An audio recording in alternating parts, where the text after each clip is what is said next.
It's funny how the people who swear the loudest about their straightness are often the ones who flinch the hardest when you brush their hand at 2 a.m. I should have known better. I should have laughed it off, rolled to the other side of the bed, and swallowed the ache in my chest. But that night in Brooklyn, under the faint hum of a broken ceiling fan, I learned that denial has a breaking point, and her lips tasted like every truth she had ever tried to bury. Her name was Claire.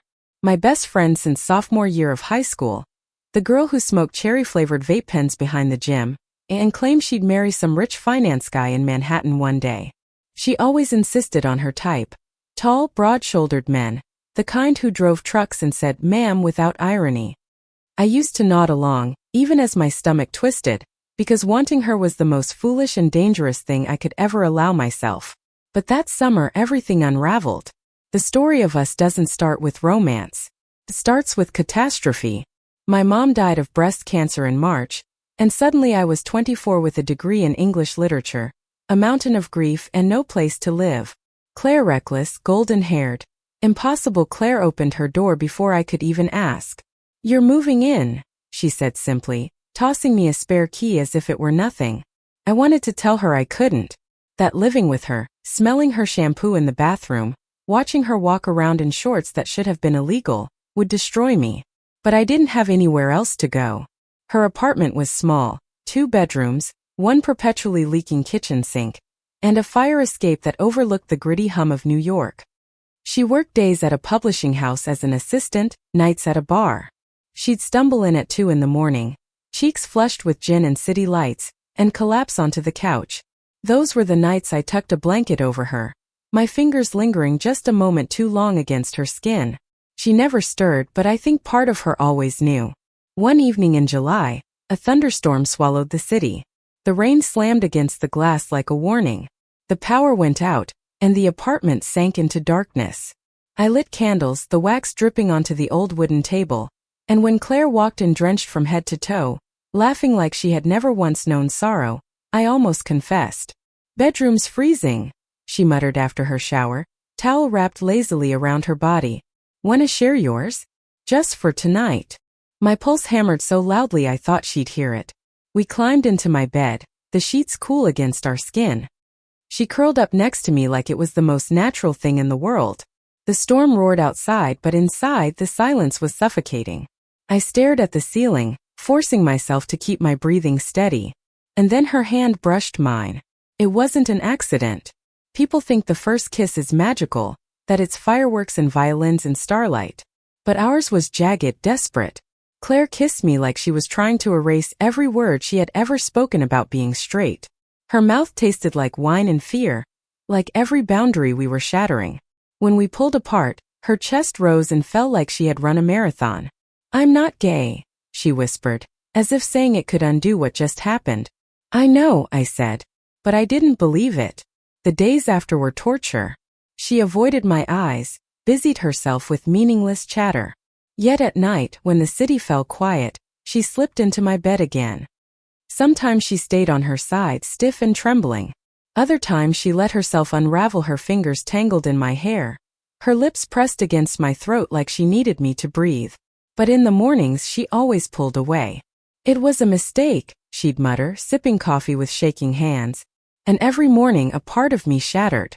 By August, the tension was unbearable. She started dating a guy from her bar, a drummer with tattoos and a motorcycle. She brought him home once. I listened from my room as they laughed, as the sound of his footsteps echoed in the hallway, and I thought I'd choke on my own jealousy. When he left, she found me sitting on the fire escape, tears burning my eyes. "Why do you do this to yourself?" she asked softly. "Why do you?" I shot back. For the first time, she didn't have an answer. The breaking point came in September. Her father had a heart attack back in Ohio, and suddenly the invincible, untouchable Claire collapsed. She cried in my arms for hours, her sobs muffled against my chest. That night, she clung to me in bed like I was the only thing anchoring her to the world. "I don't know who I am anymore," she admitted in the dark. "You don't have to figure it out tonight," I whispered. But she kissed me again, and this time it wasn't desperation. It was surrender. What I learned about love is this. It doesn't ask for permission. It doesn't care about labels or fear. or the stories we tell ourselves to stay safe. Love crawls under your skin, lodges in your bones, and waits until the moment you're too tired to fight it anymore. For Claire, that moment came on an ordinary Tuesday, when she walked into the kitchen, hair still damp from a shower, and said, "I don't want to run anymore." I dropped the spoon I was holding. "What do you mean?" She met my eyes steady for the first time. "I mean, I don't want him. I don't want anyone else. I want you." And just like that, the war ended. That was 2 years ago. We still live in the same apartment, though we've upgraded the couch and finally fixed the sink. Claire still calls herself straight sometimes, half joking. But when she slips her hand into mine while we're walking through Central Park, I don't need the label. Because I know the truth. And the truth is, some love stories aren't meant to fit into categories. They're messy, terrifying, heartbreaking, and worth every risk. The thing about Claire was that once she decided to let herself feel, it was like opening a floodgate she couldn't control. The night she confessed, standing in our tiny kitchen with her hair dripping onto the floor, I thought everything would magically fall into place. I thought we'd kiss, laugh about the wasted months of denial, and finally settle into the love story I had dreamed of for years. But reality is never that simple. First, it was bliss. We couldn't keep our hands off each other. She'd come home from work, toss her bag onto the couch, and pull me into her arms before I could even ask about her day. We'd kiss against the counter, burning dinner because we were too busy unraveling each other's clothes. Nights turned into mornings without either of us sleeping, and for a while the world outside didn't exist. But daylight has a way of shoving truths into your face. When her coworkers asked about her weekend plans, she still said, "Just hanging with my roommate." When her mother called, she still dodged questions about why she hadn't been dating. And when I suggested meeting some of my friends together, as more than just roommates, she froze. "I'm not ready for that," she said, her voice tight. I told myself to be patient, that she just needed time. But patience is a fragile thing when your heart feels like it's constantly on trial. September bled into October. The leaves in Central Park blazed orange and red, the air sharp with the promise of winter. One night, Claire invited me to a Halloween party her bar friends were throwing. "You'll love it," she said, tugging at the zipper of her black cat costume. She looked unfairly gorgeous, eyeliner sharp enough to kill a man. I dressed as a witch, partly because it was easy, partly because I liked the way her eyes lingered on the slit in my dress. At the party, everything felt fine until it didn't. One of her coworkers, a tall brunette named Erica, leaned a little too close when she laughed at Claire's joke. She touched her arm, casual but intimate, and Claire didn't move away. It was nothing, just a moment.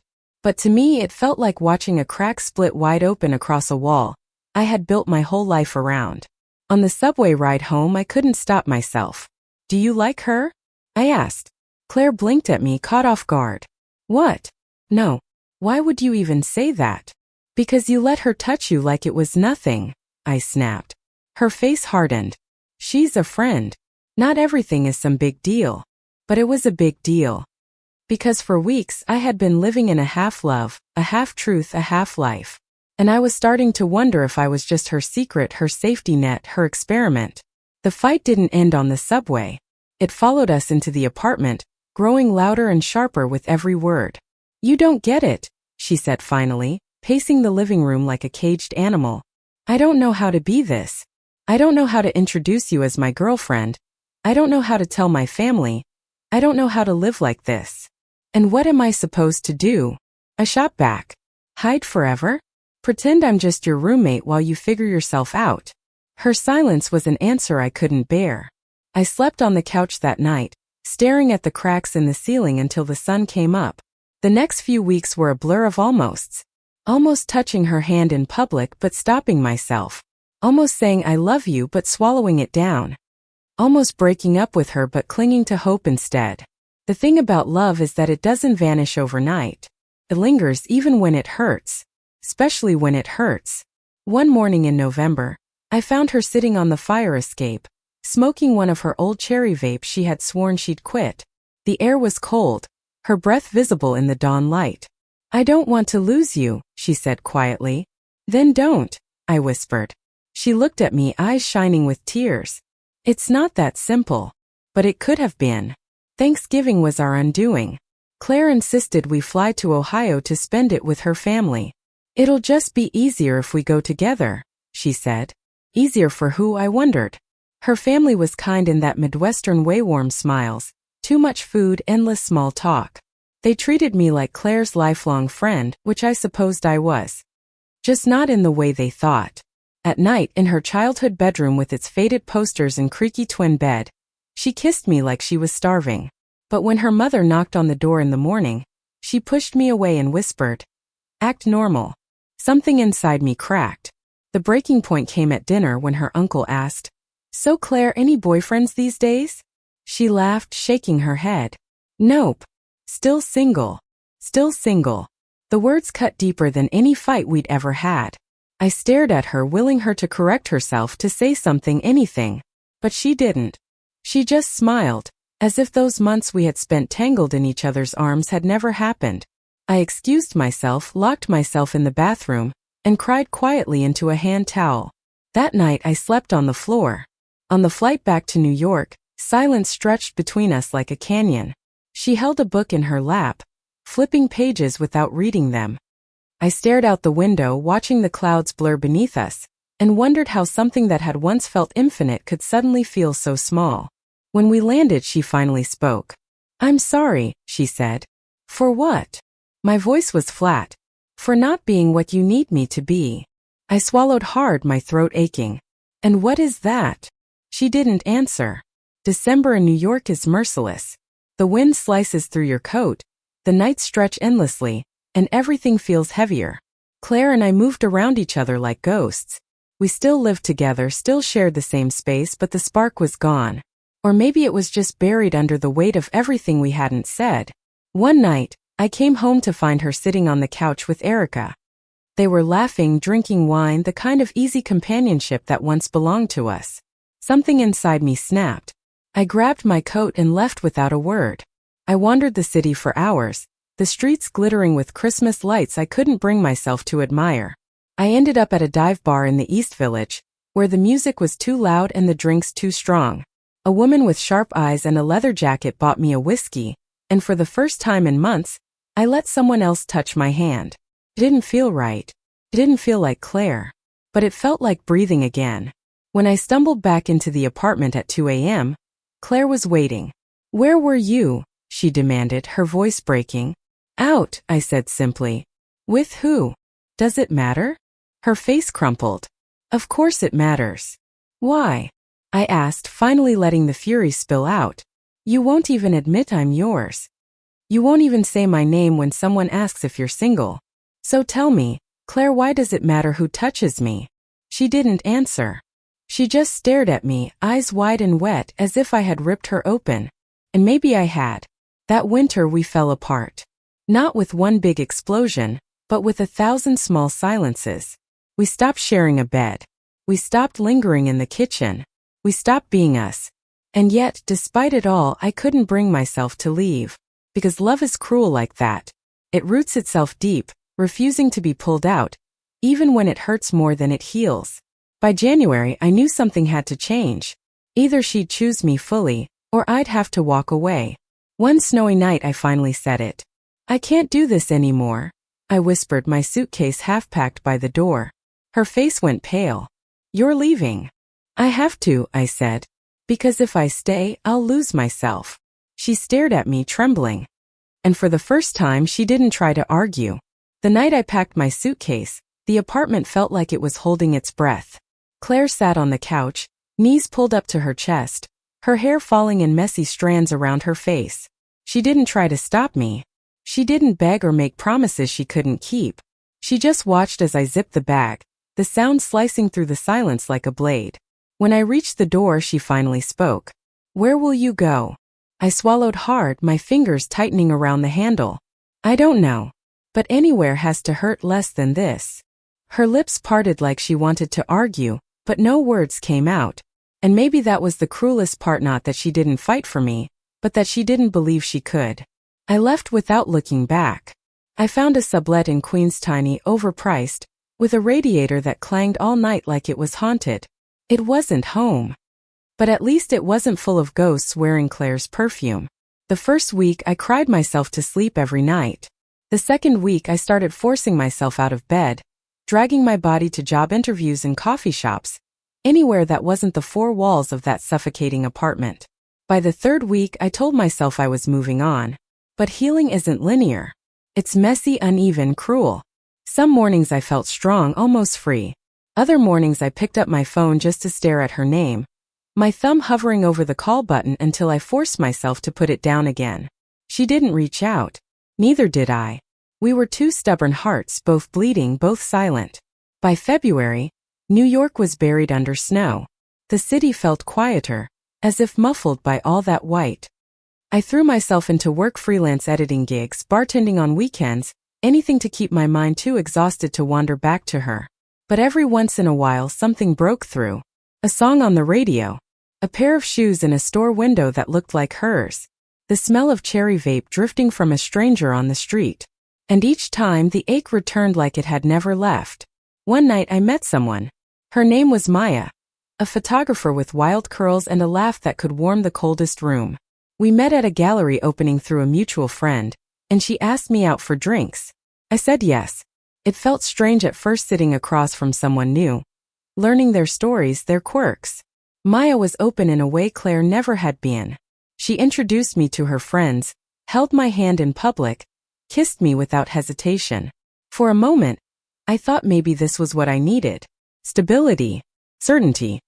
Someone who wasn't afraid of me. But every time Maya leaned in, every time her lips met mine, a quiet voice whispered in the back of my mind, "She isn't Claire." I didn't tell Maya that part. Instead, I tried. I tried to let her laughter sink into my bones, tried to let her warmth thaw me. But love can't be forced. It either blooms or it doesn't, and no matter how much I watered it, the soil of my heart refused to grow anything new. The truth was simple. I was still hers. Even if she didn't want me, even if she couldn't claim me, I was still hers. March arrived, and with it, my mother's anniversary. 1 year gone. The grief was as sharp as the first day, slicing me open when I least expected it. I spent the morning curled up on my bed, clutching the old scarf she used to wear, drowning in the weight of everything I had lost. By evening, I couldn't breathe inside that apartment anymore. I needed air, space, something. I wandered the city without aim, my feet carrying me through familiar streets until, without realizing it, I stood outside Claire's building. The lights were on in our old apartment. The fire escape was dusted with snow. For a moment I just stood there, my heart clawing at my ribs. I almost buzzed her door. Almost. But instead I turned away. The universe, however, has a cruel sense of humor. 2 nights later, I was working a late shift at the bar when she walked in. Claire. She looked the same and yet completely different. Tired eyes, thinner frame, but still that impossible magnetic presence that pulled me across any room. Her gaze found mine instantly. For a moment, neither of us moved. Then she slid onto a stool at the bar. "Whiskey neat," she said softly, like no time had passed. My hand shook as I poured the drink. "You look good," she said. I almost laughed.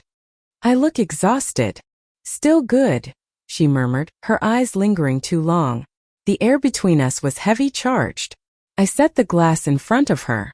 "Why are you here, Claire?" She didn't answer right away. She just sipped her drink, staring at the wood grain of the bar as if it held all the answers. Finally, she whispered, "I miss you." 3 words. Just 3. And suddenly, all the walls I had built over the past months trembled. We didn't sleep together that night. I wanted to. God, I wanted to. But I couldn't let her kiss me without knowing if anything had changed. So instead, we sat in the back booth after my shift ended, the neon lights flickering around us, the city buzzing just outside the windows. "Why now?" I asked. She rubbed her hands together, restless. "Because every day without you feels like I'm suffocating. And I can't keep pretending it doesn't matter." "Then stop pretending," I said. Her eyes filled with tears. "I don't know how. I don't know how to be who you need me to be." I reached across the table, took her trembling hand. "Start small. Start honest. That's all I need." She squeezed my fingers like she was holding on for dear life. For weeks after that, we circled each other carefully. Coffee dates that turned into long walks. Text messages at midnight. Moments where we almost kissed but stopped waiting, testing. Felt fragile, like glass, one wrong move and it would shatter. But beneath the fear there was something else too. A quiet determination. A will to fight for what we hadn't fought for before. The real turning point came in April. Claire invited me to her office's spring party. The kind of event where everyone wore blazers and pretended to network. I hesitated, memories of that Halloween party still burned, but she looked me in the eyes and said, "I want them to meet you. As you." The words knocked the breath out of me. That night, as we stood in the crowded rooftop bar, she slipped her arm around my waist. When a coworker asked who I was, she smiled without hesitation. "This is my girlfriend," she said. Girlfriend. I thought my heart might explode. It wasn't easy after that. Coming out never is. Her family struggled, her father especially, and there were nights she came home from phone calls in tears. But she didn't hide from me anymore. She didn't call me her roommate or her friend. She called me hers. And slowly the cracks began to heal. One evening in May we lay on the fire escape together, the city glowing beneath us. Claire rested her head on my shoulder, her hand warm in mine. "Do you ever regret it?" she asked softly. "What?" "Us. This. Everything." I turned to look at her, the streetlights painting her face in gold. "Never. Even when it hurt. Especially then. Because love isn't supposed to be easy, Claire. It's supposed to be real." She smiled through her tears and kissed me, slow and sure. And in that moment I knew, after all the storms, after all the silence, after all the heartbreak, had finally found our way home. Love doesn't fix everything overnight. It doesn't suddenly erase fear or silence the voices in your head that whisper about what the world will think. But love does give you the courage to face it. Summer arrived in New York, sticky and relentless.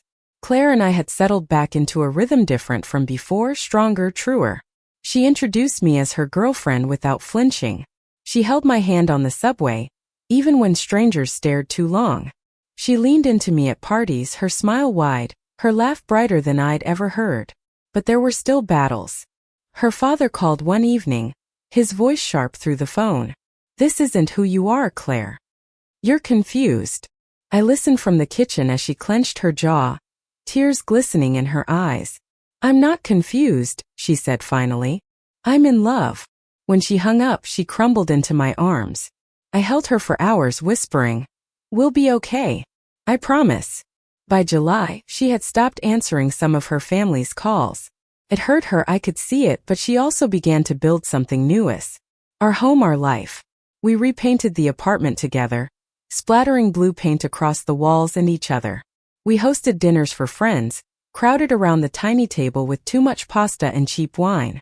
We argued about bills, about laundry, about who left dishes in the sink, and then laughed because even our fights felt like proof we were building something real. One night, after too much sangria, Claire looked at me across the table and said, "I don't know why I fought this for so long." I reached for her hand. "Because it scared you." She squeezed back. "Still scares me. But you're worth every ounce of fear." The fear didn't vanish, but it shrank. It became something we carried together, instead of something that kept us apart. The true test came that fall. My father, distant, complicated, but still part of my life, invited us both to Thanksgiving. It was the first time he'd acknowledged Claire as more than just my roommate. I was terrified. So was she. The night before, we sat side by side on the couch, our knees touching. "What if he hates me?" she whispered. "Then he'll have to deal with it," I said firmly. "Because you're not going anywhere." Her eyes softened, and for once she believed me. Thanksgiving was awkward, of course. My father fumbled over questions, asked too many about her job, her plans, as if probing for flaws. But Claire held her own. She charmed him with her wit, made him laugh despite himself. Later, when we left, my father pulled me aside. "She makes you happy," he said gruffly. "She does," I replied. He nodded once.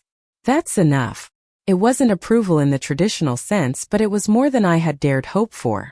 And when I told Claire in the cab ride home, she cried quietly into my shoulder, relief written all over her face. That night, in our apartment, she kissed me with a depth I had never felt before. "I think," she whispered against my lips, "I finally believe we're allowed to be happy." And for the first time I did too. The months that followed were filled with small, ordinary miracles. Lazy Sundays in bed, grocery shopping together, arguing over which movie to watch, laughter echoing through our home as we danced barefoot in the kitchen. We weren't perfect. We still stumbled. She still battled moments of doubt, and I still wrestled with old scars. But we didn't run anymore. We faced it all together. And that, more than anything, felt like victory. One evening in winter, nearly a year after I had walked out with my suitcase, we found ourselves on the fire escape again. The city below was quiet, snowflakes drifting down like tiny miracles. Claire leaned against me, her head on my shoulder. "Do you ever think about that first night?" she asked softly.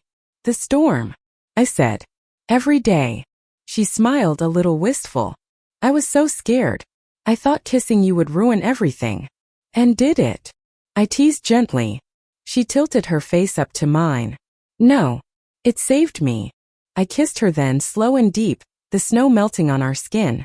The thing about love is this. It doesn't need to be perfect to be real. It doesn't need to be loud to be strong. Sometimes it's just two people scarred and stumbling, choosing each other again and again, no matter how hard it gets. And as I held her on that fire escape, the city glittering beneath us, I knew one thing with absolute certainty. Claire had once sworn she was straight.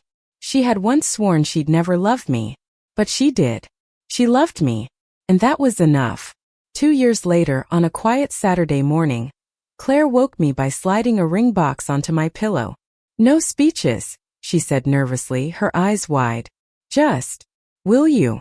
I laughed through my tears, pulled her into my arms, and whispered the only answer there ever could be. "Yes." Because sometimes the love we fear the most is the one that saves us in the end. Thank you for listening. If you find it interesting, please like and subscribe to follow the next stories.